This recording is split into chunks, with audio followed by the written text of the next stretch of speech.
Aujourd'hui, j'aimerais parler d'un sujet très présent en affaires, en entrepreneuriat. Et la majorité des entrepreneurs, des sociétés font face à ça. Et moi aussi, j'ai rencontré le même problème. C'est quoi ce problème? Eh bien, c'est ce qu'on appelle l'abus de confiance. L'abus de confiance, c'est quoi? L'abus de confiance, c'est quand, par exemple, quelqu'un est censé te livrer un service particulier où toi, tu l'as payé pour ce service, mais il ne te rend pas le service. Et il ne le te rend pas parce que il n'a pas le temps ou parce que il ne l'a pas encore fait. Non, il ne te le rend pas parce qu'il n'avait même pas l'intention de travailler. Son intention, c'était de te voler, de t'arnaquer. Et ça rentre dans la case d'abus de confiance selon la loi aussi. Ce qui fait que là, l'abus de confiance, c'est vraiment, c'est ce que tu vas rencontrer dès que tu rentres en entrepreneuriat. Et il faut s'attendre à ça. C'est pour ça que je vous le dis, si vous voulez vraiment commencer ce chemin-là de l'entrepreneuriat, il faut vraiment être très vigilant et très lucide. Pourquoi?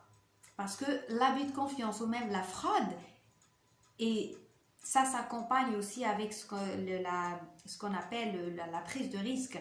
Ce qui fait que si toi, tu fais face à l'abus de confiance, tu fais face à la fraude, pour que tu puisses remédier à ça, tu dois vraiment avoir cette compétence, la compétence de la gestion de risque. Si tu ne sais pas gérer le risque, tu ne peux pas gérer cette situation. C'est pour ça que c'est très important, c'est pour ça que j'en parle.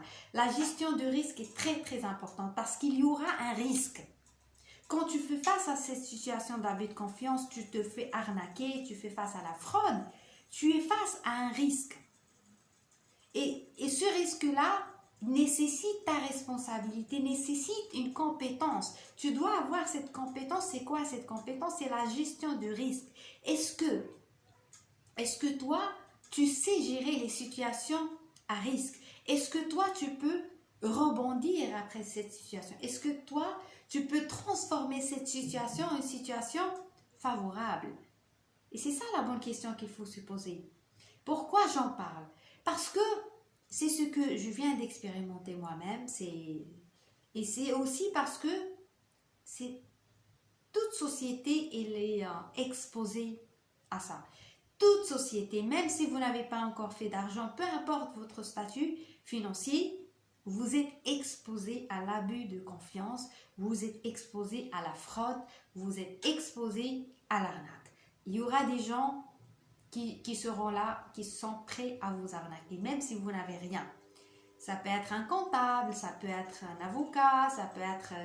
peu importe là, c'était juste pour donner un exemple. Ce qui fait que vous allez faire affaire à des arnaqueurs, à des manipulateurs, à des arrivistes, qui leur but n'est pas de vous rendre un service, leur but c'est de vous arnaquer, c'est de vous prendre de l'argent sans rien vous rendre.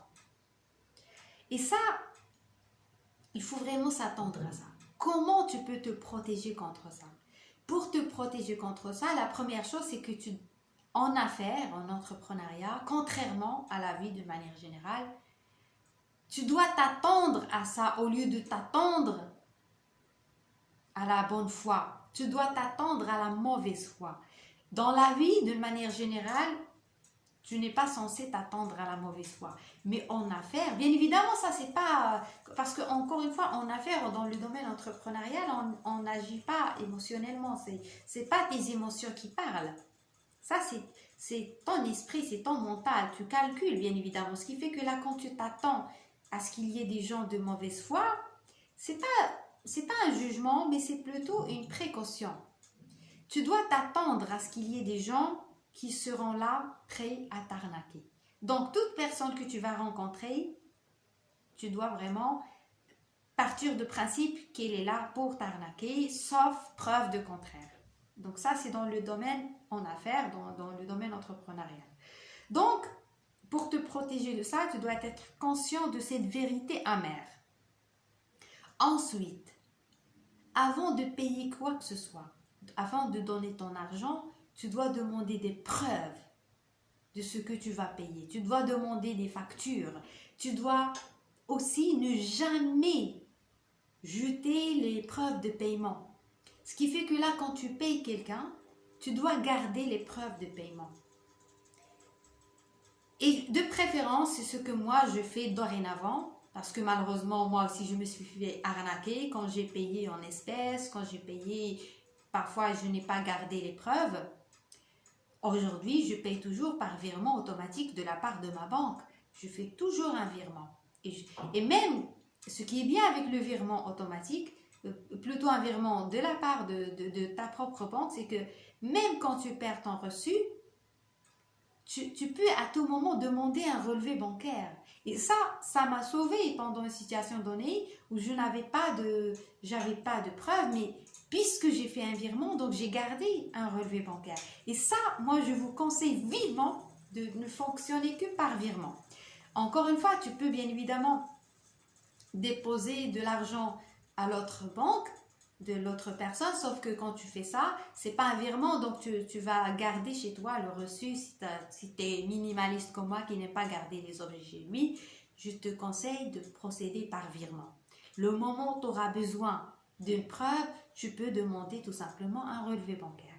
Donc, fais un virement au lieu de payer par espèce ou de ne payer jamais par espèce, paye par virement de préférence. Donc, l'autre solution, c'est, comme je viens de le dire, c'est de préférence communiquer par écrit. Moi je communique par WhatsApp dans la majorité des cas. Pourquoi? Et là, sincèrement et honnêtement, quand tu communiques par WhatsApp, tu peux, si par hasard tu n'as pas de preuves, tu peux bien évidemment faire ce qu'on appelle une authentification. Tu vas authentifier ça grâce à un huissier qui va authentifier tes messages afin que ça devienne une preuve solide que tu peux joindre à ton dossier. Donc, si tu as affaire à quelqu'un, si tu travailles avec quelqu'un et si bien évidemment ça peut être, peu importe cette personne-là, ça peut être un comptable, ça peut être un client, peu importe, essaye de choisir ce mode de communication, la communication écrite par WhatsApp, pour que tu puisses garder la trace de ce qui s'est passé entre vous, pour que vous puissiez, le moment où il y a un problème, tu peux au moins avoir une preuve solide.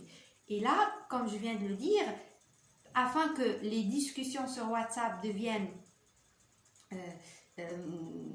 acceptables juridiquement, il faut les authentifier par un huissier de justice. Donc, l'huissier de justice, il va authentifier ces discussions-là et bien évidemment les cacheter, etc. pour que ça devienne acceptable juridiquement. Donc ça, c'est très très important. Si tu veux vraiment te protéger contre les arnaqueurs, les manipulateurs, les arrivistes, c'est que de cette manière-là que tu vas te protéger. Là, ce que je viens de te donner, c'est vraiment ce que moi j'applique dorénavant et ce que j'ai appliqué, ce qui m'a sauvé dans pas mal de fois et ce que tu dois faire probablement si tu rentres bien évidemment en contact avec des clients, des comptables, peu importe, tu dois agir de cette manière-là. Si bien évidemment tu es nouveau dans le domaine de l'entrepreneuriat, si bien évidemment toi tu as de l'expérience, probablement tu sauras plus de choses que moi. Moi je partage avec vous ce que moi